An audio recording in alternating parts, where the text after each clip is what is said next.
And under academic welfare, I'm also looking out for debates, symposiums, and advocating for a moot courtroom. A moot courtroom has been advocated for the past years, and the administration has failed to provide for reasons I'm not sure of. But under this government, I intend to continue to advocate for it. How do we achieve the debates and symposiums? As a guild leader, the Law Society and the UCUMSA are under the Vice President's office. And these clubs have not been facilitated. They're attaining less funds, and I believe if only the funds to these clubs are increased, all these things will be achievable. As a guild government, we don't intend to work alone, but rather to work with the clubs that are closer to the students than we are. I believe that the symposiums and the debates are a better solution to these clubs developing, and especially the Law Society and the UCUMSA. And under social welfare is a very, very big topic that looks out for a student that is out there and goes way beyond academic excellence. I sat down and realized that for social welfare to exist, we need to have seating areas around our university. The law school does not have enough seating areas outside class. Class sometimes gets congested and you feel like you want to move out, but you find the class itself is not accommodating you. I believe if we have canopy seats outside the classes, especially for law school at the basketball court, and for medical school behind the year 5 class, and for Bishop's Close just in front of the year 2 class, I believe it's a very good initiative. The other thing is based on the Wi-Fi under social welfare. Wi-Fi has become part of us as a generation that is growing, as we call it the Gen Z. We are basing on the internet to live our lives. And the Wi-Fi at Bishop's Close goes off whenever the electricity goes, and I believe they need a generator there, a standby generator. The Wi-Fi at law school is being installed. Yes, we have seen that, but we need for it to be effective. Let it not stagger, and how can that happen? Advocacy is the goal of this government. I'm also looking out for social welfare sports. The sports people in this place have not been looked at. And why is that? It's because UCU Kampala campus does not have a sports office. A sports office, in this case, we get to see that we are traveling to main campus to talk about our sports issues. No sports office, no sports team, no equipment, nothing. Even students with other talents have been neglected. I'm also looking out for the fact that all these things under social welfare come back to us as students. We need to connect both law and medical school, and how we need activities together. I'm also looking out for accountability for our guild money. Most students here don't even know the amount of money that the guild is receiving. Accountability has been talked about already, but assessment, talking about how much has been spent, talking about all that, we need to look at all that and be able to address it to these students because they pay functional fees that fund the guild government. I believe that is a very good strategy, and that should be pushed for the students to be aware of what is taking place. I also look out for the fact that for the students' needs and the administration needs to be met, it can only happen when one person that is the guild president has the ability to access these offices, the ability to speak out, and the ability not to be shy about anything, and bring it point blank to the administration. The biggest point on my manifesto is tuition. Tuition has become a very big problem, both law and medical school. In this case, I'm looking out for better ways on how we can fundraise for students. We have tried the guild run, it has failed, but how can we be able to look at what is most effective at the moment? We have had students that are entrepreneurs around campus, and they're doing it to raise tuition. How can we be able to support such students? I believe that we can advocate for these students to be licensed to proceed with their businesses in order to raise tuition and reduce the numbers of students defaulting tuition. I'm also looking out for a guild tuition box where you will be moving out for lunch, for break, and you're dropping a 500 shillings, you're dropping 1,000, and that is very good, and it will raise tuition for someone who is lacking 50,000, 100,000, and it will be very, very accountable, and it's immediate, other than paying for a kit of about 20 to 30,000, whereby it's going to take a very long process. I believe that that is the best way to achieve the tuition goal, because many students are failing to do exams because of tuition. Thank you so much. Thank you very much, Candidate Ruthie, for that elaborate manifesto. I think you've been able to summarize it in a very brief way. And colleagues, again, online, you will have the opportunity to ask questions. I'll keep reminding you that you have an opportunity to ask questions so that you can interact with these candidates. Allow me now proceed to candidate Kagame Dixon to also take us through his manifesto, and then we can be able to appreciate it. Again, I would wish to mention this, that at the end of the day, I'm going to request each candidate to give us their slogan, because we want to hear your slogans and then even question you on those slogans. Thank you very much. Allow me proceed to candidate Dixon. Thank you so much for this opportunity. I will thank the Lord for the so far He has brought us and so far we have reached. And to start off, a point is that Kampala campus, we have really faced a quantumanium dialia of inefficient leaders. I've not said that leaders are not doing their part. I've said they have tried. They have done what they can do. They have reached that an extent. But the reasoning of doubt is, to what extent are they doing? There is a reason why it is called a guild, a student guild. That means that the aspirations of each and every guild president, the aspirations of each and every minister at the cabinet should be, first of all, centered on the well-being of students. There is a reason why, actually, the truth of fact is, I have been in two personalities within this university ever since I stepped here. I have lived in personality that, let me try, I keep quiet, and I keep on moving, but something has haunted me that has pushed me to come for this position. I feel there is an urge, there is a need for advocacy in each and everything we are doing at Uganda Christian University, Kampala campus. We have faced a lot of issues. I will start poaching from medicine school. Medicine school, we have one CKB at Kampala campus, which is centered at School of Law. What does it take for leaders to advocate for us to have one at medicine school? It does not take a lot, but it takes one thing. We need to have leaders who are student-oriented, which are student-centered, to advocate for aspirations of students. We need to have leaders who have the art of students, who understand what students need. Take an instance of medicine school. I will talk about medicine school, then I will come to law school. Medicine school, medicine students. We are having issues that by the time they leave their night shift, they are not transported back to their hostel. How protective is that? Because this is a thing which is part of their education. Why shouldn't medicine students be transported back to their hostels? And even those who try and transport themselves back to hostels, they cannot open for them. And remember, we are living in the hostels which are for the campus.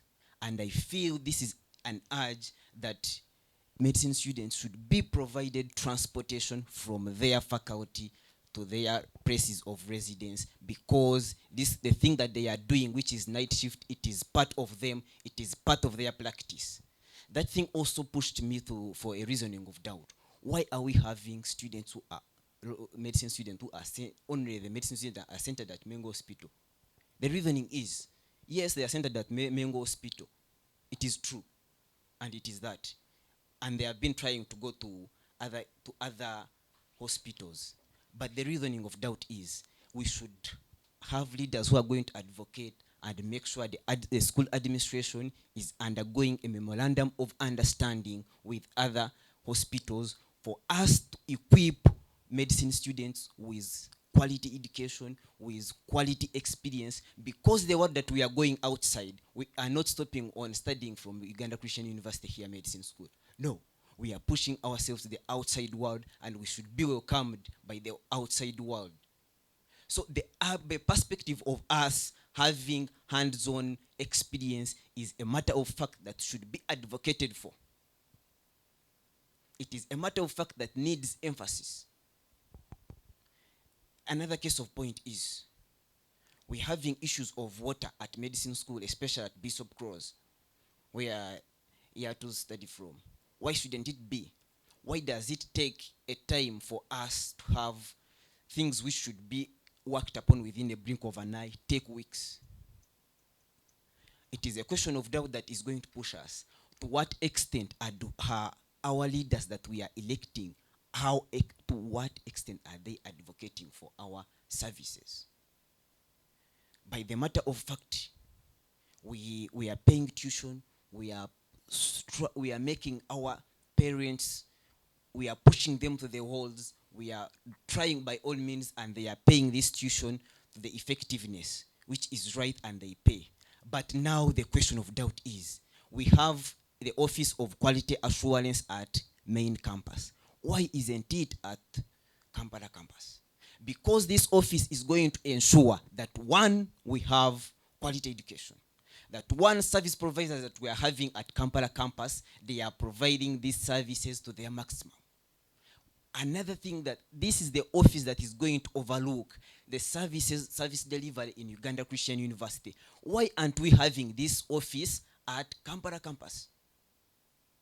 This is the office that we should be having here, that should be a next door, that if I get an issue, I should run and I say, this service has not been rendered. What are we going to do for us to have this service to be rendered? That means it is a call to look for evidence and make sure we ensure we are receiving service delivery. Law students, we are facing issues in our classes.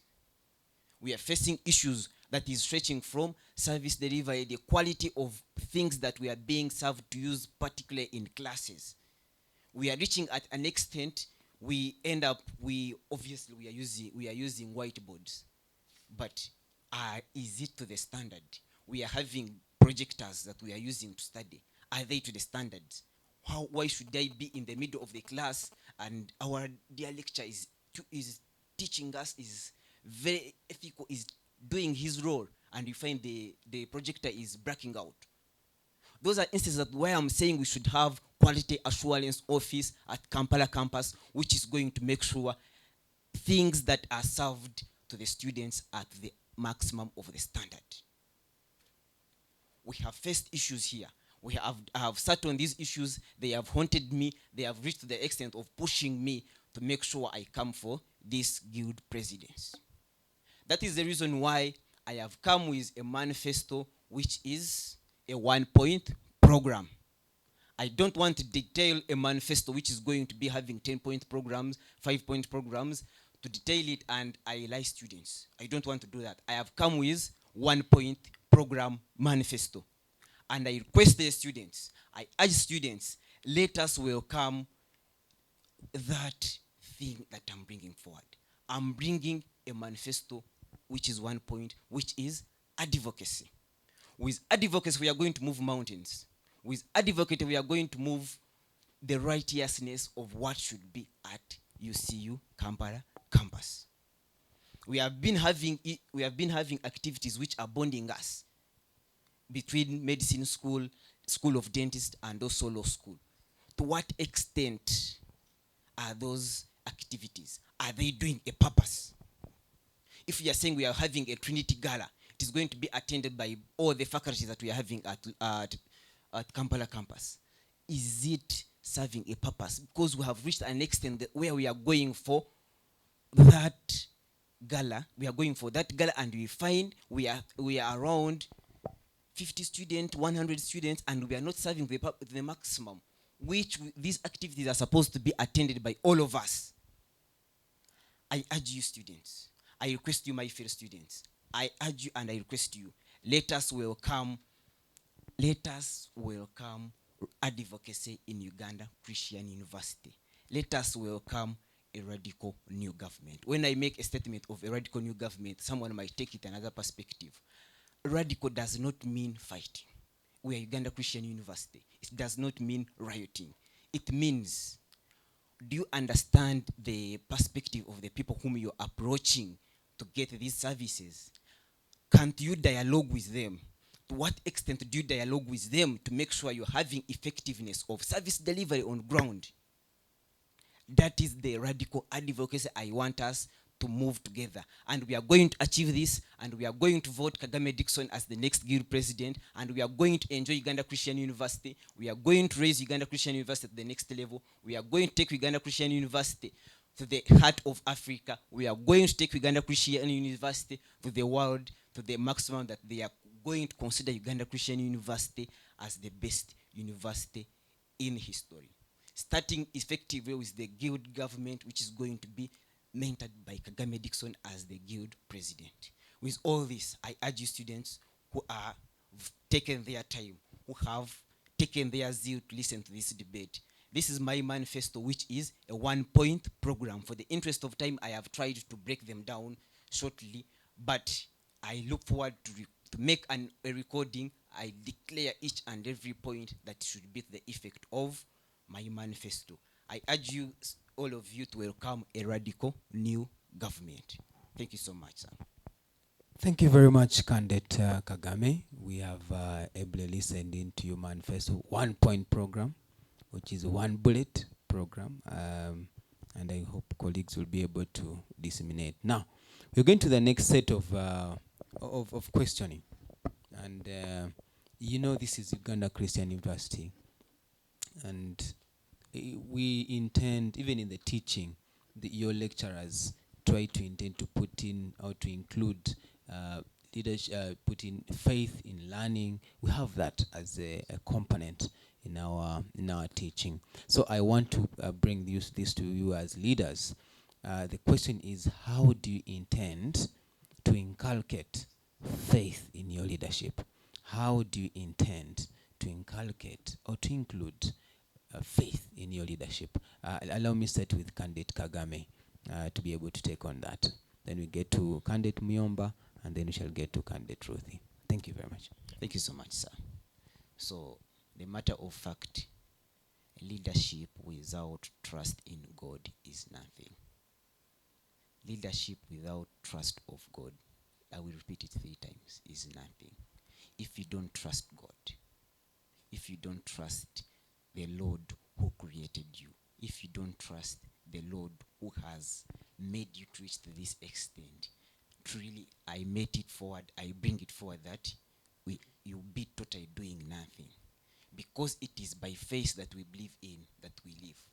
It is by faith that we live in that we do service delivery. Because I might become the guild president right now. It does not take God a brick overnight to say by the time I'm leaving this studio, I'm no more. It does not take that time. That is a call for the guild president has died. We have now to look for another guild president, which is, I'm saying, the beginning of wisdom, the beginning of understanding of leadership. That's why we are seeing in the Bible, Solomon knelt down and asked God for wisdom as he was making his judgment on the 2 ladies who were fighting for the child. And he asked for wisdom, and God granted him wisdom. He judged this matter. That is the same perspective. I'm kneeling down to God. I'm asking God to guide me, to protect me, to provide me knowledge and wisdom as I'm taking over this leadership position. King Solomon used that perspective, and he made a judgment which we have lived for centuries to believe in. it is by that judgment that Solomon became a true leader, became a strong leader. He led nations to the next level. It is the same perspective that I, Kagame Dixon, am going to attain, to adapt during my term of office, because trust in God is the beginning of wisdom. Okay, thank you very much, Candidate Kagame, as well. We appreciate that discussion. Allow me proceed to Candidate Muyomba. Again, the question is, how do you intend to inculcate faith in your leadership? How do you intend? Thank you. Thank you so much. As I start, we all know leadership comes from God. And it is going to take 5 minutes. We all know that leadership comes from God, and it should be brought to your acknowledgement that leaders are never manufactured, leaders are never made up, but leaders are born. And you know, God always knows us even before we are placed in our mother's wombs. I personally am not a scavenger for power. From nowhere I've come on board, and I feel it has been a calling of God that I'm a leader. I was born to be a guild president of Uganda Christian University at one time. So I believe in power of God. I believe that as leadership comes from God, I can serve with him. Of course, I will not only depend on my own understanding, but I will always seek God's guidance. The instruments of power of these institutions are very clear. We have the rule of prayer, we have the rule of life. It all talks about God. How are we going to see this put in place? Where things go dire, people underestimate the power of prayer. Are we ready to go onto our knees? Did the government you established, the cabinet you brought on board, are they willing to go knees together with you? Where things go astray, are people willing to go and consult the chaplain of the place? Are they advisable in a Christian setting, or they are totally secular to the extreme? So I'm not that of a kind. I'm always with a mind that seeks guidance from God. I do not underestimate this power of God, but I always read the Bible. As we've seen, most of the great leaders, David, who is at the heart of God, as the scripture says, he was serving God. Great people like Abraham, they have served God.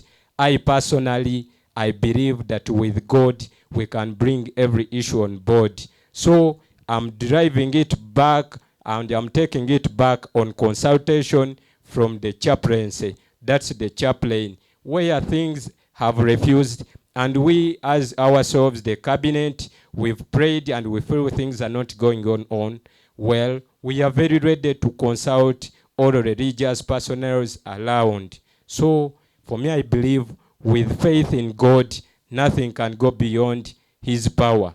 So colleagues, I want to let you know that I'm not on my own understanding. I'm not manufactured to stand for this position, but I feel it is a calling from God, and with God's power, nothing that is impossible. So I believe we are going to make it together with God's guidance. That is how I'm going to interweave my power and my government with the religion, that's the faith in God. Thank you so much. Thank you very much, Candidate Amos. That is very good. That's very good discussion. You're not a scavenger for power. I like that, and that's very interesting. Let's proceed to Candidate Truthy. Maybe he's also not a scavenger. I don't know. Thank you so much. So the question is how to inculcate religion into our government. So first of all, the government itself will have a religious minister. The religious minister, whose patron will be the chaplain, will guide us through this journey. And this will be based majorly on prayers as a team, prayers as a government, and also pushing for our fellow students that we are representing to come and join community worship. The numbers of community worship have dropped because these students are not receiving pastors, preachers that are of our generation, that are of our age bracket. And I believe that's one of the ways that we can be able to achieve the inculcation of religiousness in our government and to the students at large.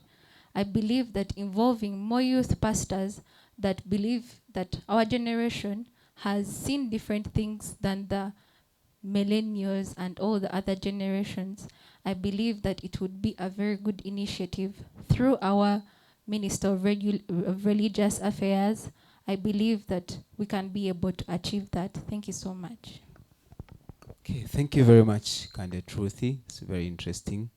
I hope you're feeling the debate, and I hope you're communicating to your voters, and I like that. We're going to another set of questioning, and this one is about from your manifesto, But of course, as you're also leading, you also work with the administration. So this is another question that relates to the administration, and I will start with Candid Ruthie. Yeah, how do you intend to work with the administration to deliver to the students? What is your approach? How do you intend to work with the administration? Thank you so much for that question. So one of the things I've learned in life is to address people with utmost respect. You might want something and you might need something urgently, but addressing it while you're aggressive, you will never get anything out of it. The administration is willing to offer if they can offer, but how do you approach them? As a leader, yes, you're representing their needs, but with utmost respect, it becomes easier for you to receive those needs that the students are looking for. I can give a small example of where we had a small issue last semester, where students received a coursework timetable, yet they were going to do the paper in a day's time. And that became a very big problem to this institution because we felt it was so unfair. And I liked the way the guild president did it, in a sense that he moved to the administration, in this case that is the associate dean. He moved there, talked to her, and found out the reason why that was going that way. And he addressed our issues as students, that know that we don't want that, it's too late, we are not ready for the papers. But in this case, he got to understand why they were doing it that way. The reasons that were given is it was graduation week. At the same time, if it was to be pushed to the next week, students were going to be forced to pay 45% of the tuition. When students got the feedback, it became easier for them to accommodate that timetable. So it goes back to respect, and it goes back to how you talk to these administrators. Thank you so much. Okay, thank you very much, Candid Ruthie. Let's head to Candid Miomba. The same question, how you intend to work with the strategy you need to use to work with the administration in regards to be able to serve the students better. All right, thank you. Colleagues, as we all know, that the most immediate insight of the guild is the Director of Students Affairs, and specifically for our mighty campus, Kampala, that is Mr. Tusubira Simon. He is the immediate person to run to.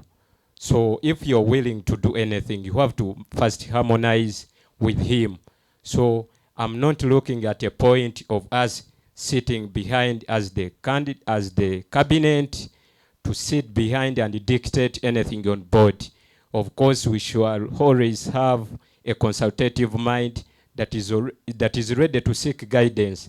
Not that everything that we are desirous of getting or bringing on board is a must. Some people, sometimes leaders, and some people, they fail to address the students or their subjects just because they have failed to get a positive response.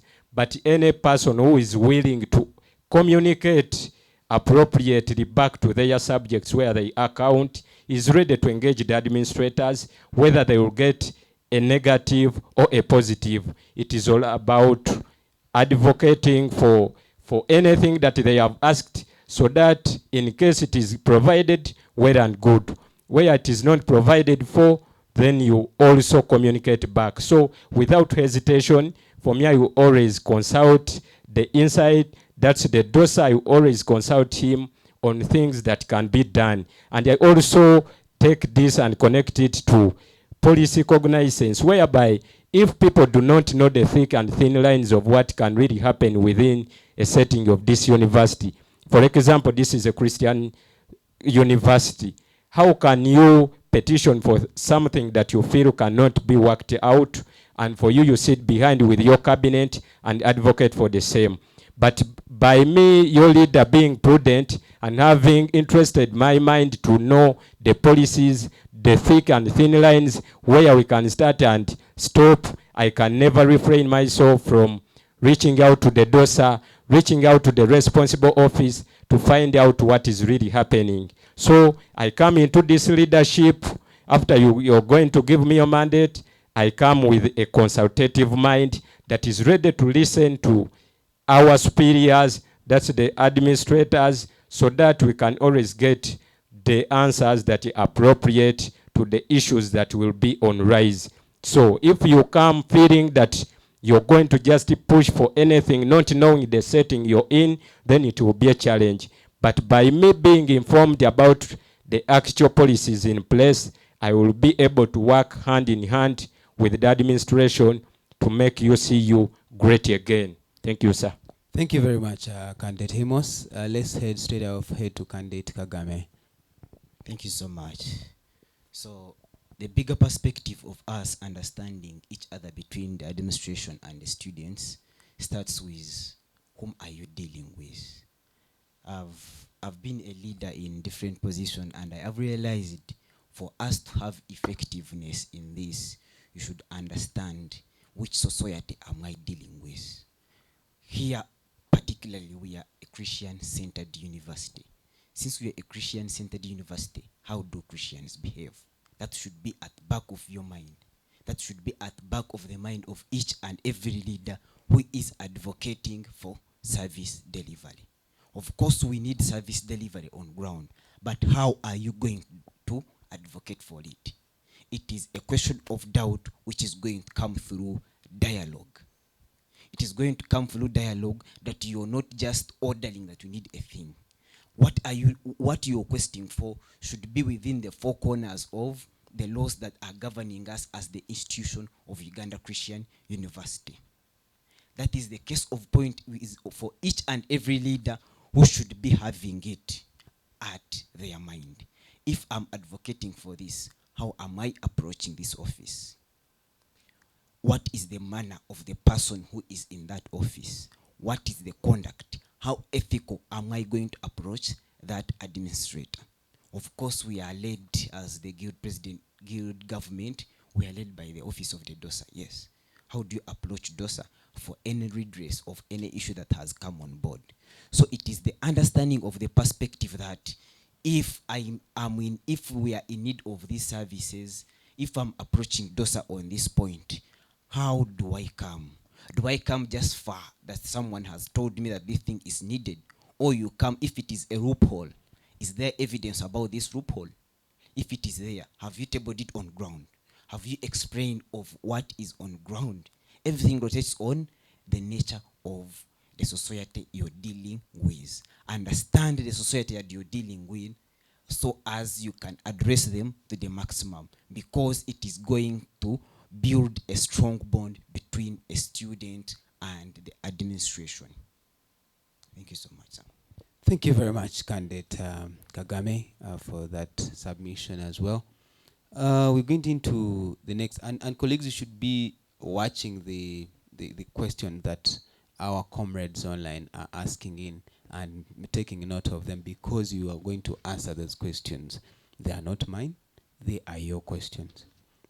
So you should be taking note of some of those questions. And I encourage colleagues online to be able to set in your questions. We shall be able to see them and note them. The next set of questions, I'm going to start with Candidate Miyomba. You're going to address us on how, this is a university, and this is Uganda Christian University, And we want you to, as a guild president, we want to hear from you how you're going to help the university itself. You've talked about the students. How do you going to help the university to also advance its mission and vision, as well as the values? How do you intend to advance the mission, the values of the university beyond UCU, beyond the gates of UCU, beyond the university? What is your plan? Thank you so much, sir. As I look at that, first of all, what I want to put at the forefront is doing community outreach. Community outreach in different areas of the country, especially up country, where people are socially disadvantaged, are financially disadvantaged, and they really need to be made, especially psychologically. If at all we are having faculties of law, we are having a faculty of medicine, I'm looking at it as an opportunity for me as a guild leader in the making, that I can petition, I can lobby, or in essence I can work hand in hand with the administration, in that we can organize and take back to the community. If at all we can talk to our medicine brethren through the respective dean, and we make an outreach to different areas and set up a medical camp somewhere, then at least we shall see that our core values are put, are professed, and they are actionable at some point. But if we don't see this on board, we are going against our values.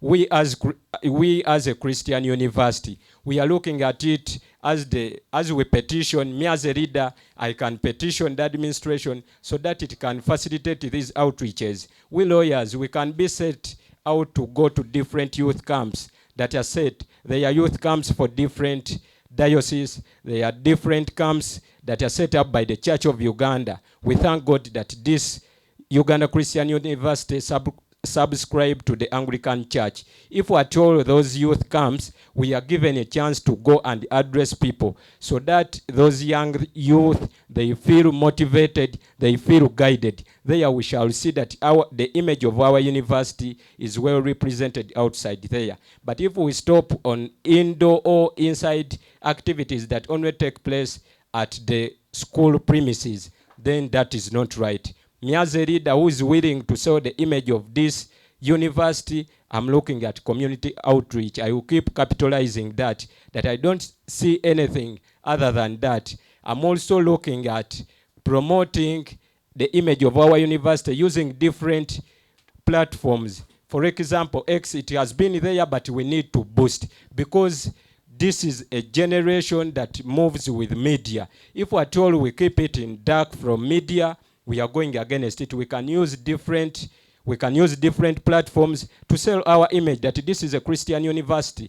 Most parents would like to bring their children and other beneficiaries that they hope to such a university, but some of them are not informed. So I'm looking at the marketing schedule, whereby we can market our university by showing the real image of it, that for us we welcome, we are subjective to any kinds of nature of students, we can mend them, and by the time they finish their school, they can be good to go. So that comes with marketing our university outside campus. Thank you so much. I've been limited by time, but I hope that is good for now. Okay, thank you very much, Candidate Amos. Let's listen in from Candice Ruthie on, again, how you intend to advance the university's mission, the values, and the motto of the university. How do you intend to sell the university beyond the gates of UCU? Thank you. Thank you so much. So to begin with, our motto, that is the Alpha and Omega. Christ-centeredness is the major thing that brings us together as students of Uganda Christian University.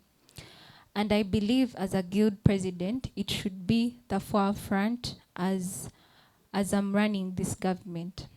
I believe that a guild president is a brand of the university.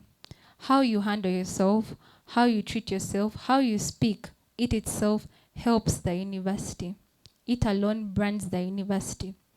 And the way the government is, the peacefulness of the government helps the university.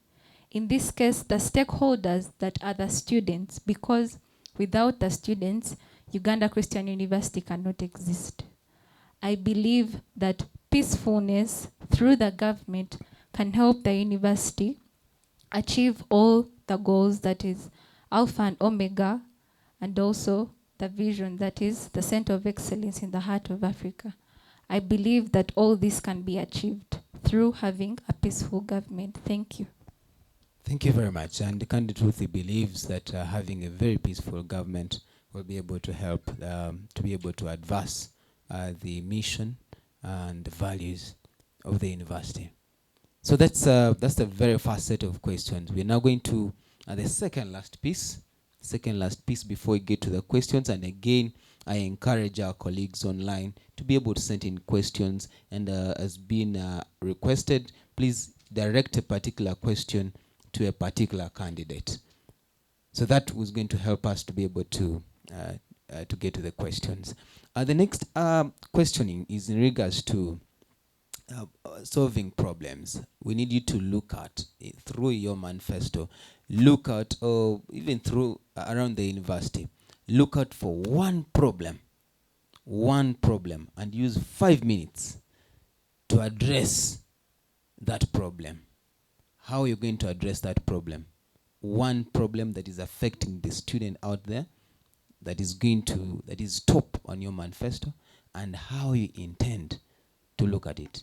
Just imagine you're being given an opportunity you're before the vice chancellor. And you want to deliver this problem to the vice chancellor. I'll start with candidate Kagame. You have 5 minutes. From candidate Kagame, I would come to candidate Ruthie, and then I'll end with candidate Amos. Thank you. Thank you so much, sir. I'm so privileged for this opportunity. I have spent 1 year and 1 semester. I'm completing the next semester as per this semester. But I have realized in Uganda Christian University, we are lacking on a theme of advocacy.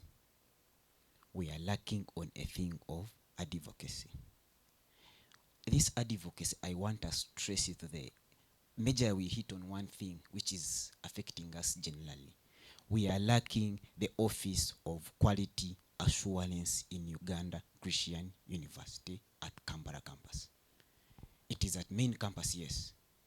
In my capacity as the class representative, we have been having these administrators coming and talking to us, but there is an urge, there is a call that we should be having this office at Kampala campus to oversee, to supervise, and make sure students are receiving quality education. Service providers that we are having at Uganda Christian University, they are fulfilling as they signed contracts as they were coming to Uganda Christian University. Because once we have this quality assurance office at Kampala campus, it is going to be overseeing each and every thing that is taking place in Uganda Christian University. That means we are going to have quality education. That means we are going to have quality service delivery on ground. Those are instances where we are having whiteboards in classes, and you find we are using markers which are not supposed to be using at whiteboards. Markers are sticking on the whiteboards. Why should it be like that? But once we have the Office of Quality Assurance, that means we are going to be to the standard of the education. That means things that are going to be supplied to us students for education purposes, they are going to be on point. They are going to be serving the purpose. That's why we are having some televisions at medicine school. You'll be in the middle of classes and they start to black out because of the issue of quality. The services that we are receiving, the products that we are receiving, are they of quality? That's why there is a need. We should have a sitting office at Kampala campus for quality assurance. That is the major problem that is haunting us students down the road. It is also going to be overseeing the movement of lectures. Are the lecturers teaching students? are the tutors teaching students? Because if they are teaching students, that means they are going contrary to the contract they made. These are the roles that we are missing in Kampala campus, and they are busy pushing us to the wall. We are missing on some qualities that we should be having at Kampala campus. So by this is my case of point. We should have a quality assurance office at Kampala campus, and we as leaders, it is us to advocate for us to have the office of quality assurance at Kampala campus. Okay, thank you very much, candidate Dixon. Again, allow me, thank you for that discussion, looking at quality assurance as your one point that you would advise to the Vice Chancellor. Let's get to candidate Ruthie. Again, that one particular important point that you feel was given an opportunity to meet the Vice Chancellor, you'll be able to advise to him. So that one particular point for me would be sports. In this case, I have realized that if only Kampala campus had a sports office, life would be much easier. Because if you're to realize students are investing money from their pockets to just hire a pitch outside school, because we are seeing that in a year's time, there is no pitch that is going to be at Kampala campus. But the only solution that can be there is incorporating some money that will be able to hire a pitch at least once a week for these students to be able to achieve their talents and grow themselves. This is not only about the bowlers, the footballers, it's more about the entire university. Football, netball, volleyball, these are things that bond students, both law and medical school. I believe that if we had a sports office that has equipment, that has jerseys, that is the major problem right now, that alone will help the students create a school team for Kampala campus and for these students to be out there to explore their talents. The basketball has not been utilized because there are no lights. Students cannot play in the night. It has also not been utilized because there is no team. There is no equipment. I believe the sports office should be the number one thing that comes in when I am in power. I also believe, still on that point, that more improvements should be made. For instance, at the hostel, that is Eden Hostel, I believe that more demarcations should be clearly noted out for the students that are playing games from there to be able to explore themselves, have well demarcated areas, and advocating for coaches for these people. Footballers are using fellow students to coach themselves. How does it make sense? And even they are not using a professional at that. Same for other sports. Fellow students are teaching each other. How about we get a professional through the sports office? I believe that the sports minister that will be under my government will be able to push for that office through the DOSA's office. I believe having the sports office would be the major thing I talk to the VC about if I met him today. Thank you so much. All right, thank you very much. Again, our esteemed followers online, we want to really appreciate you for taking time to post in your questions as well as following. We really don't take that for granted. And again, we request you to again include which particular candidate your question is directed to, because I've seen questions that are general, that are blanket. Unless you want every candidate to give a hint on it, please make it open as well. So we are about to get to the questions that are online, because we also want to hear in from these candidates and how they're able to respond to your questions. But because before that, we also, as we prepare, as the team prepares the questions, we want to hear in. We're not preparing a candidate, a guild candidate, or a guild president for UCU alone. This is a national leader. You are a national leader, because from here, you are advancing your leadership to different places. I will ask each candidate their own question. Maybe just what, again to you, candidate Truth, what is the most pressing, in 3 minutes, what is the most pressing issue in Uganda today? What is the most pressing issue in Uganda today that you would handle as a leader in 3 minutes? I'll start with candidate Ruth, then candidate Amos, and we end with candidate Kagame before we head to the questions. One pressing issue in 3 minutes. So I believe that one pressing issue to Ugandans at large is a need for change in the government. That has been an issue over the years, having had one president that has become a monopoly. I believe that as a leader, that change needs to come, and that change is the only way to answer the questions to Ugandans. Thank you so much. Okay, thank you very much. We head to candidate Amos. Yes. Before I proceed, I just want to petition for my right. I was not given a chance to answer the previous question, please. Oh, you are not. You are not. Oh, you had. You're still remaining to answer the other one. Please, Yes, I first can you answer start both. with the other one, and then you answer that one, the second one. The most burning issue that needs to be redressed here is about the tuition deadline. Why do you hesitate to let students do their coursework under the guise that they have not paid 50% of their tuition, yet at the end of the day they cannot do the final examinations without completing their tuition?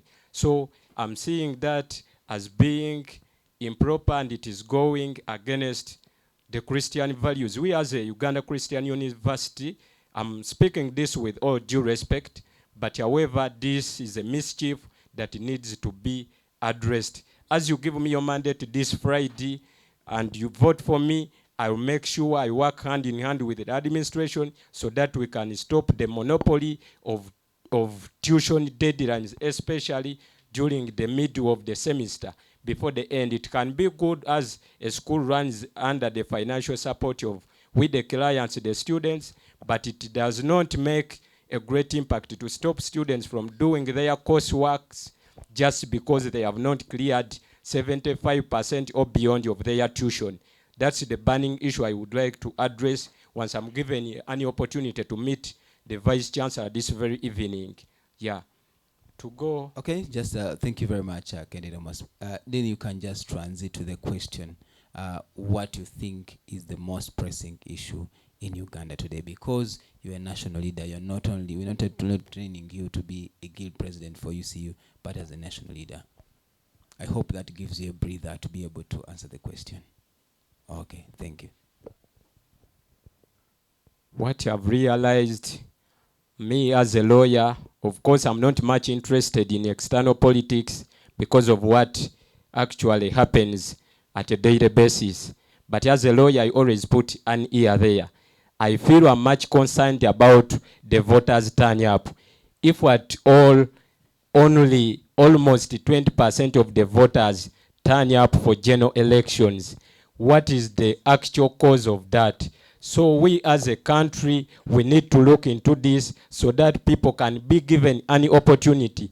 Which institution has failed the Ugandans to turn up for their constitutional mandate to vote?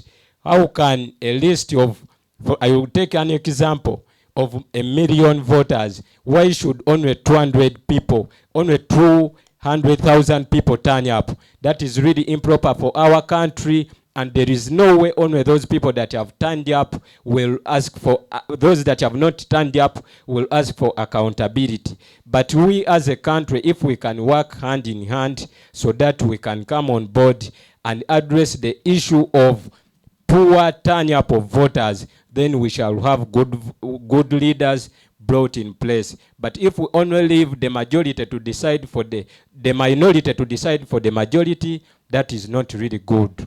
Thank you so much. That's the issue I want to talk about on a national level. Thank you.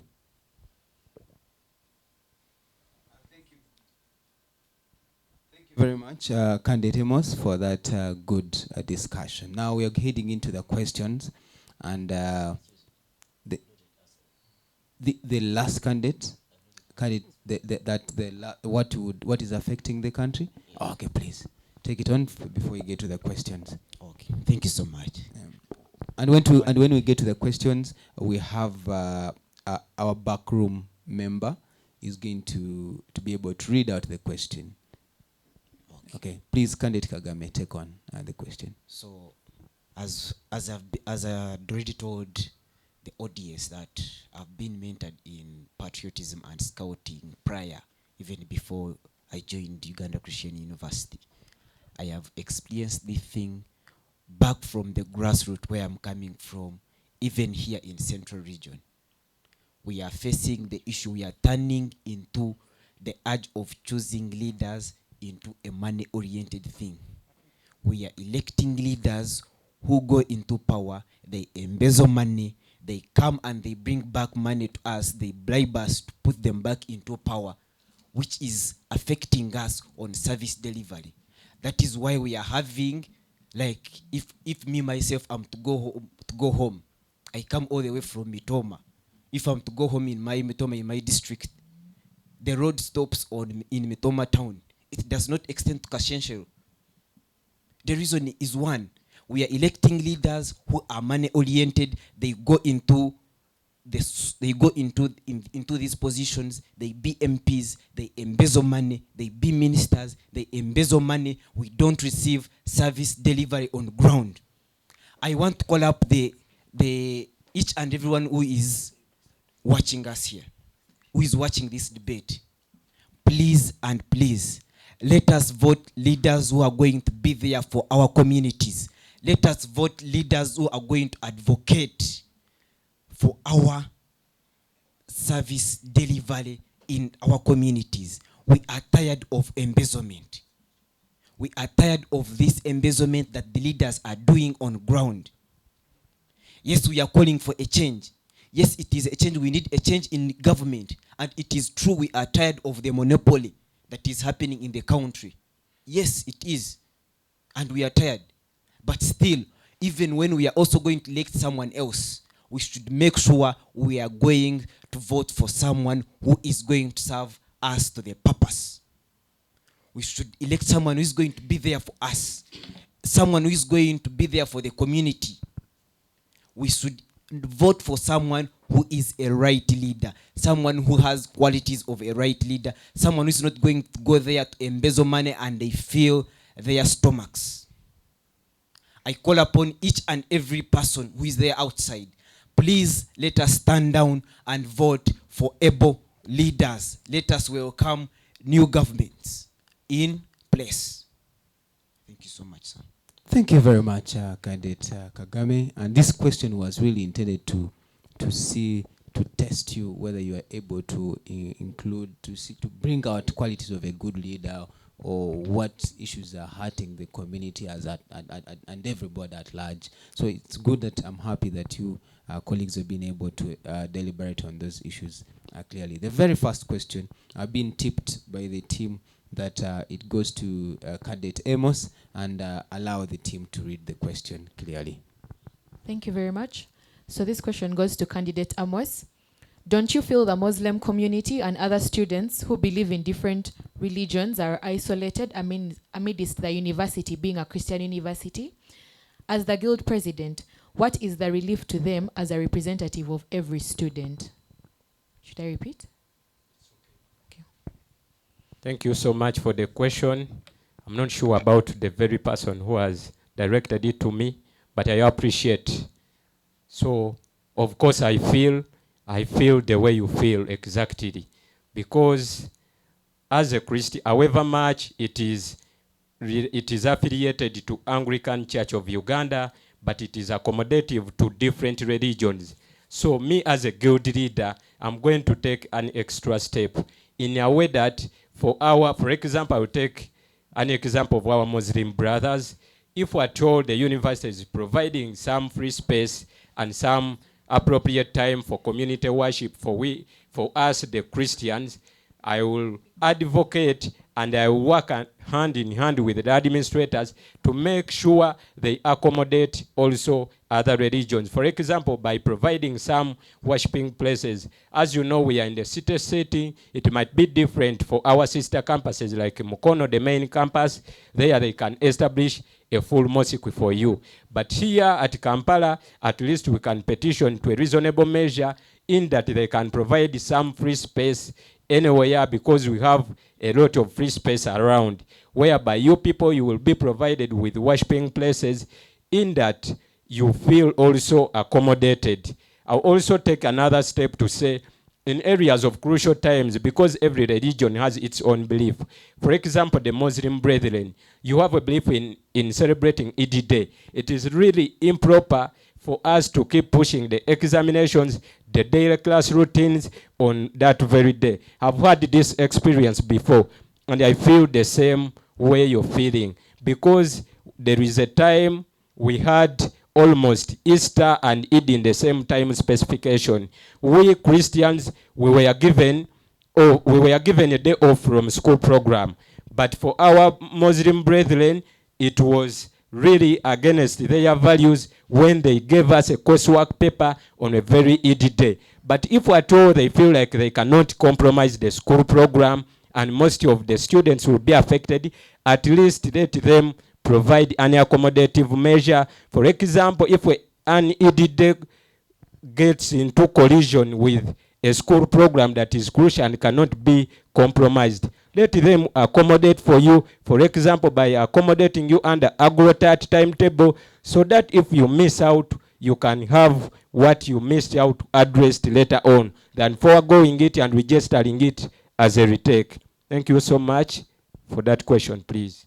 Thank you very much, Candidate Amos. I've also been tipped by the team that the next question is a general question, that the person who asks the question requires every candidate to at least give a word. So we have agreed that we should give you 2 minutes each to address that question. 2 minutes, and we shall start with Candidate Kagame, then we get to Candidate Ruthie, and then we go to Candidate Amos. He just finished giving out his submission. So let's listen in from the question from. The question is, how do you reconcile between the university plan for infrastructure development for all of its Kampala campuses and your infrastructure development plan like Guild Canteen, Park, or a pitch for the betterment of the students with regards to recreational activities? Can I repeat that question? How do you reconcile between the university plan for infrastructure development for all the Kampala campuses and your infrastructure plan like Guild, Canteen, or a pitch for betterment for students in regards with your recreational activities? How are in otherwise, how are you going to consolidate the university plan for infrastructure and your plan for infrastructure as a Guild president? Thank you so much for the question. I really appreciate this question because it is serving the purpose. I was expecting such questions from the audience. Thank you so much. For starters, I had already make mention of here that we need to understand the society we are living in. For any redress of any matter, we need to understand the society that we are living in. That's a case of point of this question. It is a case of point of this question that we should have service delivery. We should have transparency in these activities that we are having on board. We are having these activities. We need a turf where students are going to be enjoying their co-curricular activities. We need provisions of this and this. But now the question of doubt is, how as you as the Guild government planned for these activities? And also, how as the campus itself planned for these activities? Are they including them into their budget for the entire year? Are we going to have a harmony of the Guild budget and also the school administration entire budget for the entire Uganda Christian University? That is a question of doubt. That is why I was saying that there is a call for us to understand the society you're dealing with, understand the rights office approach for redress of any matter. That means that is a call for us to have a proper planning for this thing. We should have a proper planning, the budget that is suiting to the purpose of students, to the aspirations of students, so as to support the students to the maximum. And that is a call that even though we have made this budget and it is serving to the students maximum, it is serving the administration also aspirations, that is a call for us to have the Office of Quality Assurance in Uganda Christian University, Kampala campus, to ensure those services are brought on board. Thank you so much. Thank you very much, candidate Dixon. Let's listen in from candidate Ruthie on that very question. Thank you so much. So on that point of infrastructure, as stakeholders that we are, the students, I believe that we do not plan for the university's infrastructure, because as students, the school has a plan, and most times you find the infrastructure already there. But how do we work around what the school has? Right now, as Kampala campus, it's a very small campus, both law and medical school. But how do we work around the tiny space we have? If we are to look at advocating for a pitch, the reality is that it's not going to happen in this tenure. But how about hiring one that is more realistic to it? And the example that the questionnaire was giving was on the guild canteen. A guild canteen, when you talk to the vice chancellor and his program on the infrastructure of Kampala campus, it's not happening in a year. But how do we work around that as a students' body? I believe that advocating for this guild canteen to be put outside the campus, but still producing the same cause, would be a better option. Yes, we cannot fix the infrastructure, as we all know as students, the environment we are in, but rather looking out for better sources on how to still achieve our goals. We are moving the turf outside, and we are also moving the guild canteen outside. Yet we are still producing the same goal, the guild canteen, to allow the profits to come back to the students' tuition, and for the turf to advocate for sports activities. I also believe that the reality is, in a year's time, you cannot change infrastructure of a university that has been there for some good time, but rather work with what is at hand. Thank you so much. Thank you very much, candidate Ruth. And again, I've also been tipped by the team that the next question is also directed to you. So that you, I think, to maintain your momentum, it's better that that question comes in immediately, so that you can answer them at the same time. Then we shall go to the next general question, which would be ideally the last or second last question before we wrap up the debate, so that we give each and everybody 2 minutes to finalize as their parting shots. Then we shall be able to leave. So let's listen in from the question to Ruth, and then we can get to the general question. Thank you very much. So this question is to candidate Ruthie. Dear lady, you have been a member of the current guild government. Kindly brief me on your achievements during your term, and should I be motivated to vote you as my guild president? To that person, you have done nothing, but I choose to give you a chance to prove otherwise and show me that you are a capable leader. So, motivate the... Thank you so much for that question. I would like to inform the public that I have not been the guild president, and also inform them that I have been an MP, School of Law, and also the Deputy Speaker of Parliament. On that point, I want to make it clear that my role has been best in Parliament, not in the government. I did not appoint anyone. I did not run the government. His Excellency Mwima did the work, and I believe he did it to his best. As an MP law, my role has been to work with the law students. And under that, as MP law, we all decided that since we share similar roles with the education minister, we decided to work hand in hand and achieve a similar goal. Under that, we looked at having discussions for students that was well executed by the education minister, but with our efforts incurred. Working behind the curtains doesn't mean you're working at all. and also advocating for essay writing competitions that happened in the Trinity semester. Under those essay writing competitions, medical school was able to win the essay writing competitions and achieving a prize money of 100,000. I also believe that we have been able to address all issues of law students to the academic office. And having been the deputy speaker, I have been able to run the parliament together with the speaker, granted with the authority. My constituency has been based in parliament and not the government. Thank you so much. Okay, thank you very much, Candidate Truth. We are going to then, your Candidate Amos, you're saying you have an issue? I did not address the general question that The was g- previously addressed by the By the two of my candidates. colleagues. Okay, so you're going to start from that. Let's give you an opportunity to engage in that. We can actually go on from there before we go to the general question. Okay, thank you so much. There has been a question on the rise about the monopoly of the canteen and about the infrastructure, especially the turf. I'm also against that. I may term it as impunity to some extent, but under quotes, not to the extreme.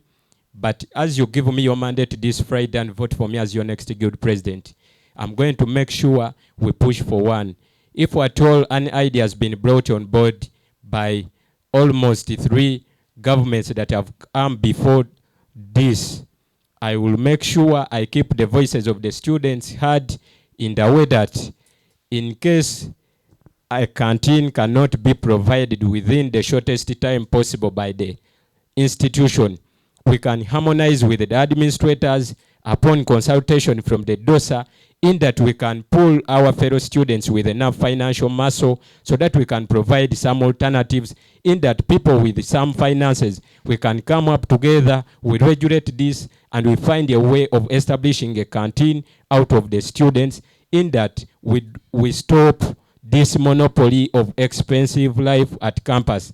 I personally have fallen a victim whereby you have some little money that can afford something to be eaten, but you find it that out of the monopoly that service providers, service provisions are only committed to a few, you find out that you only have an option of going for expensive meals or only foregoing eating, and you wait for the evening hours to go into different areas to get something to eat. So I look at it as providing alternatives to the administration by bringing in students with enough financial muscle. Lastly, as I conclude, there has been an issue of an infrastructure of the turf. This turf, we've seen a lot of millions of money being paid outside the institution to cater for sports. If at all they can cater for that money year after year, can't we sacrifice after harmonizing and we have this stuff put in place? Or if at all it is not there, we can also provide some alternative games. We are not only committed to football, we can keep getting some, we can rent out turfs outside, but we can also look for alternatives such as indoor games that can allow us have some other games played within the university campus, as the administration is organizing to put one in place. But it is really actionable because it is amongst the 5 transformation initiatives of our dear VC. Thank you so much. Okay, thank you very much, Candidate Amos, for that discussion. Let's now head to the general question, which is, I think, the last question, the second last question, and then each of us will be having parting shots. Let's hear it from the question from the team. How are you going to curb the challenge of students being beaten outside school when they are heading home or coming to school? And also, how are you going to resolve the issue law students being mistaken for criminals on Kabaka's Road, up to an extent of almost being taken in to prison because they are partially trespassed on the pavements of the road? Okay, so that's a double-pronged question that you need to, and let's listen from Candidate Kagame how you are able to respond to these issues of students. Thank you so much for this opportunity. And to go straight forward to this question, this is a question of demand on protection of students at Uganda Christian University. How are we protected when we are leaving campus?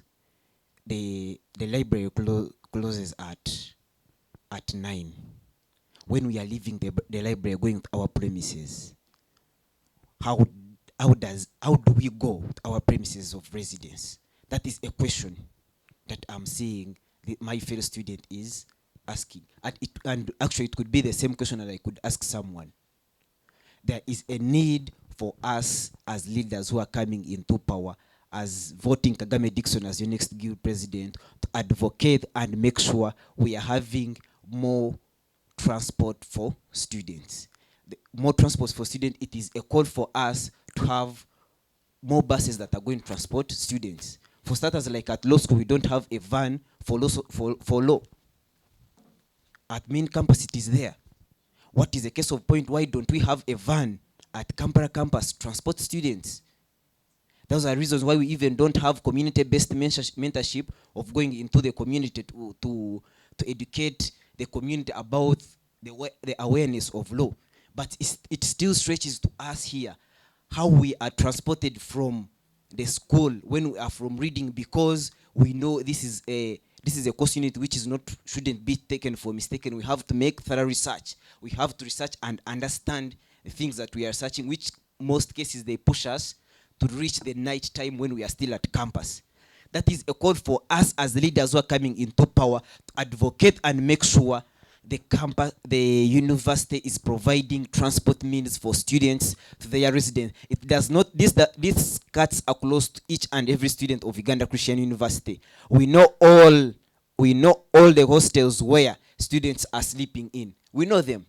We know our students where they sleep in. Me personally, I have so far visited each and every hostel, and I know the things that they are facing. Students are being beaten. Students are being taken to hospital. They are now, some are even still in the hospital because of this challenge. Students, we are not being transported to our places of residence. It is a call for us to mediate with the university, agree with the university, agree with the university administration to provide transport means. And the university, I believe and I trust Uganda Christian University, we are at the capacity to provide for this transportation service, because as we know, our mission, this is a center of excellence in the heart of Africa. That means we are the supreme in our region. Why shouldn't we transport our students to their places of residence? That is a call that we should yearn for. We should request the university to provide for us the shuttle to transport students to their places of residence, whether non-resident or a resident in a university hostel. Okay, thank you very much, Candidate Kagame. You have heard that the university needs to transport students. Okay, so let's listen in from Candidate Ruth. Then from there we shall head to Candidate Amos to also address us. And you have about 3 minutes only to address us on that. So the major victims of these situations are majorly students that come from school at night or that spend more hours reading. And the best solution to these students is that the shuttle hours should be increased. And also on that point, what of a case where shuttle hours are not increased? How do we work around that? I believe safety measures should be put in a sense that we have these students being equipped with labeled reflectors in the night, and they should be given to these students as they are moving to those hostels in the night. I believe that we should also encourage our fellow students to move with their IDs in the night, because anything can happen in the night. You can't prevent anything. In my thinking, I believe those are the best 2 measures that can work out: the shuttle, the reflectors, and enforcing identification cards. Thank you so much. Okay, thank you very much, Candidate. We'll think that even take many more time. Let's have Candidate Amos take it on from there. Thank you. About this issue that is burning our fellows, this can easily be addressed, especially immediately outside the school premises. I've always realized that there is total darkness. Why shouldn't the institution work hand in hand with the nearby institutions, because this is almost a school zone. It is a zone of different schools, almost 4 institutions around. Can't the 3 or 4 institutions come together by the guild government, the guild leaders? We can push for this, because it is not the administration to always take this extra step. But as you give me the mandate, I will make sure I take an extra step to engage different institutions with the harmony from the DOSA, so that we can see how we can install lights around university campus. It is to our disgrace that we've realized many students have been beaten up immediately after getting out of school, just because there are no lights. But if we're told the institution can go into a dealing with the Buganda Kingdom, Eagle's Nest, and other surrounding institutions, so that they can have the lights installed in place. And for those caught as criminals for partially trespassing, that is not good, and we are sorry for you. But I cannot support people that are trespassing, but those that have fallen victims, we can go against that, so that we can prevent even before falling victims. So let's avoid trespassing, but for the lights, they should be put in place to avoid our students being beaten, because they are not beaten from anywhere, but I've also seen it with my actual eyes. Students have been harmed just immediately after getting outside the premises. So we should work on this, and it's only the security lights that can have this redressed. Thank you so much. Thank you very much, Candidate Amos. And colleagues, we are going to the last question from online again, so that we can now wrap up. Let's listen in from the last question. And again, it's a general question to all candidates. And I will again also start with candidate Kagame, so that addresses us on that question in 2 minutes. And then we are able to wrap up. The next question. So the next question is, as non-resident students, it has always been a challenge to find suitable hostels and end up residing in lodges because they are nearer to campus. It's disturbing and inconveniencing for a student to reside in such places, but yet find ourselves with no option because of the overwhelming influx of students compared to hostels recommendable by the university. As Guild President aspirants, do you have plans of addressing this mischief? Okay, I hope the question has been clear. Candidate Kagame, please take it on from there. Thank you so much for that question. Actually, me myself, I'm also an impact of that, because if I'm to tell you where I sleep, it is really not easy. Me to get where I'm sleeping, I come all that way to this side, because I was running away from those premises, those lodges and what. So I find myself putting in more money to transport myself from where I sleep to my hostels.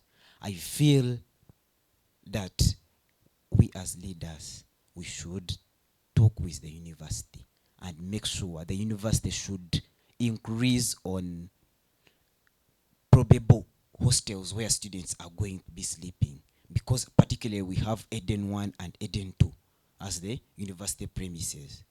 And the population itself, if we are to say that all students are going to sleep in those hostels, it can't happen for sure. It can't happen. That's why most of us, we are being pushed to sleep in those areas which are not to the standards of our campus, which are not to the standards of the students. So it is a call for us. How can we resolve this thing?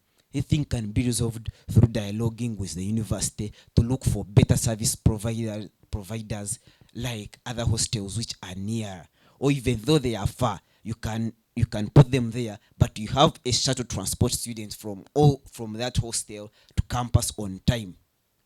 So it is the benefit of that the university should also come in hand with the guild government. They harmonize, they look for favorable places where our university students can sleep in without any convenience, and they harmonize with those, and they include them as service providers for the residence of students, so that students can have a better environment of living. So it is a call for us as leaders who are coming into power to ensure that our students are living in a clean and clear environment through advocating for through the university to look for more probable hostels which are going to be serving a purpose.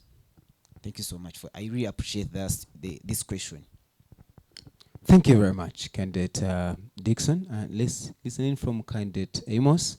It also addresses on that very question. All right, thank you. For that issue, it would be far-reaching for me to say, as a guild leader, I would address it personally. But I would say, as we work hand in hand with the administration, especially through the DOSA, we can seek mandate and be given that capacity to go out and support a better hostel around campus. If we're told there is none, we can take an extra step to look for those that are somehow distant, but we harmonize with those custodians to make sure they leave an evacuation space whereby they also consider some fee that will be taken for fuel and be provided for the school shuttle. Because the school shuttle is in place, but however there might be a challenge of fuel. So I look at it, if at all we cannot spot a hostel nearby, which the university can recommend and term is at and term it as its area of residence, at least we can go to distant places that are reasonable and students can be picked up from there, so that we can have them brought at school, but under an agreement with the custodian that they will also include some fuel fee to have these students brought and delivered to school. But where all that fails and the students are left in different areas of residences, but they are non-residents in instance, we look at this by saying at least we can put in place different pick-up points to allow our students that are non-residents to converge from a certain place and they get picked up at the instance of the school. So we can address that by working hand in hand with the administration. Thank you. Thank you very much, candidate Amos. That's a very good submission there. Let's listen in from candidate Truthy lastly in regards to that question, so that we can go to the last segment of our debate. Thank you so much to the person that asked this question. It's a very sensitive question, and it takes us back to the fact that Kampala campus is admitting large numbers, and yet they are not providing accommodation for the large numbers. They are rather squeezing rooms and putting people in six people in a room just to accommodate the large numbers. This is pushing people out of the 2 hostels that are accredited by the university. But I believe and will advocate that at least those hostels that are outside and are nearer the campus should at least be surveyed, be looked at by the DOSA's office. They should take time, because these are UCU students. We are naming them non-residents, but they are rather residents of this university. I believe that the school should push for a situation where they are surveying these hostels that people are sleeping in. Some are close to bars, as the person has said, and it's true, because I have seen some during this time. And most of them are even in unsafe areas. I believe that a survey and a registration of these hostels would be a very good solution, because the numbers cannot be accommodated at the accredited hostels. So that would be the best solution, a survey and registration of these non-resident hostels and where these students are staying and where they assume that they are closer to the university. Thank you so much. Thank you very much, candidate Ruth and candidate Amos, as well as candidate Dixon. We really appreciate your intellect. We appreciate your depth in knowledge, and we appreciate your hard work. I'm sure you have prepared for this, and we really don't take that for granted. We're going for the last segment of the debate. Now, the last segment is going to require us to give our parting shots, giving a summary of everything that you want to do, and to say, I need your vote. You have numbers here. We didn't want to be biased. They made me speak last. They made me speak fast. They don't like me. So we made numbers with a team, and you're going to pick a number, a random number, and that's the number you're going to in the sequence through which you're going to speak. So please feel free to pick the number. Candidate Truth, you can pick a number. Candidate Amos, pick the number, as well as Candidate Dixon. So you can you have number 1, number 2, and number 3. So who has picked number 1? Candidate Kagame has picked number 1. Who has picked number 2? Candidate Amos has picked number 2. And Candidate Ruth has picked number 3. So that's the sequence. And this segment, everyone is going to take 3 minutes. Strictly 3 minutes. The team is very ready. Strictly 3 minutes. Because the target is to end in the next 13 minutes. So 3 minutes. Candidate Dixon, Kagame, it is your term and it's your time. Thank you. Thank you so much also for starters. I first appreciate this opportunity for having this debate, because it has been a question of thought that it was really a nice one, and I really appreciate the Electoral Commission for organizing this debate, and I thank everyone who has taken his or her time to watch us and also listen to us, listen our ideas, and also send us questions. Straightforward, as I had already mentioned about this. Me, Kagame Dixon, I have come here with 1-point program, which is very smart. We know the perspective of smart. It is specific, it is measurable, it is attainable, it is achievable. So it is straight to the point, to the fact that there is no need for doubting the candidate who is saying these words. So I'm bringing before you, I'm urging, I'm requesting each and every student outside there listening to us, listening to me, to welcome the government that Kagame Dixon is going to bring on board. I request you to welcome a radical new government. I request you, I urge you to welcome a radical new government. And the achievement and the perspective of this radical new government is going to be achieved by us. It is going to be achieved by us students. We should welcome the theme of this radical new government as advocacy. That's my 1-point program, which is advocacy. We need to advocate for our services. We need to advocate for our rights. We need to advocate for the betterment of each and every student of Uganda Christian University, Kampala campus. There is a need for us to develop a bond between the 3 faculties that we are having at Kampala campus.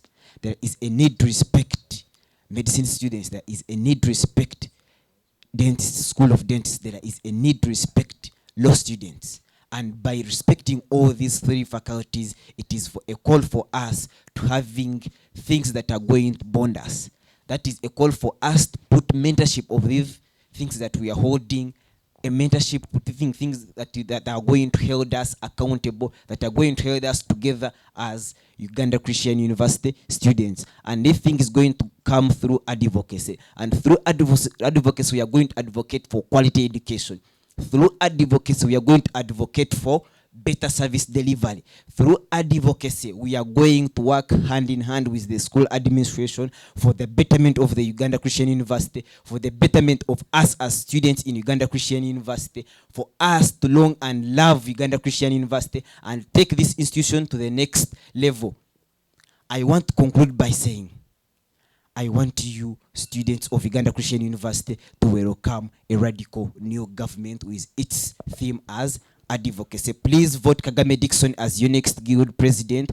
Come this Friday, 31st. Vote Kagame as your next guild president, and you will not get disappointed in this man talking to you right now. Thank you so much for listening. Thank you very much, Candidate Dixon Kagame. Let's listen into number 2, Candidate Amos Muyomba. Yes, thank you. It's a pleasure for this opportunity. Just once again, my name is Amos Muyomba.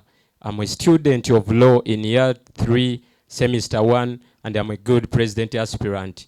I also take this opportunity to pass on my apologies for having off face from some students, in that I had last week to address this, but unfortunately we had faced a tragedy of the loss of our sister Angela, and it could be improper for me to push on with the campaigns. May her soul rest in peace. So colleagues, in regards, I'm here to kindly request you to consider me this very Friday on the 31st of October, year 2025, and vote for me, Amos Muyomba, as your next guild president. I assure you I'm not here to disappoint you, but to only advocate for ideas that are in your best interest as students, and to always have your voices heard by working hand in hand with the administrators. So colleagues, consider me for the same position, and I will surely push you to the next level for the betterment of our university.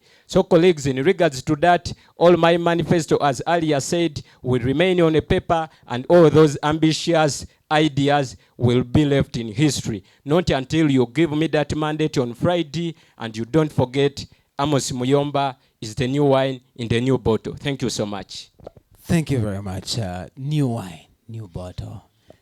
Let's listen from Candid Ruthie. Ahawa. Thank you so much, everyone that has been on this online debate. I want to thank you for running with us from the beginning to the end. And to my supporters, to people out there, to Uganda Christian University, Kampala campus at large, I'm here to request you to kindly vote Ahawe Ruthie for your next guild president. And why do I believe that I am the best candidate at this point? Is because I am not learning on the job. Experience is not a weakness, but rather a strength I am holding right now. Having served with the government of Mwima, I believe I have learnt a lot. I believe I have seen what went wrong, why it went wrong, and how it can be corrected. I believe that I am the best person, having had enough experience, having had enough time to interact with the administrators, having had enough time to be able to address students' issues directly. Being given this mandate is even a better chance to address your issues, because I already know which office to go to, and which office which office accepts what, receives what, and receives which issues. What mostly disturbs our governments here at Uganda Christian University is that you find everybody is learning on the job, which is not supposed to be the way. I believe, having learnt a few things, I believe I'm the best candidate for this. And on Friday, I encourage you all to come and vote, come and exercise your right. I believe it's better to complain and to criticize a leader you have voted into power, rather than criticizing someone you haven't stood up, taken time to come and vote. Come and vote Ahawe Ruthie for your next guild president, for I believe I have the capability to lead this university. Thank you so much. Thank you very much, Candid Ruthie. I didn't hear your slogan. I didn't hear Muyomba's slogan. Let me listen in. What is your slogan? My slogan is your voice, my mission. Your voice, my mission. Candid Muyomba, what's your slogan?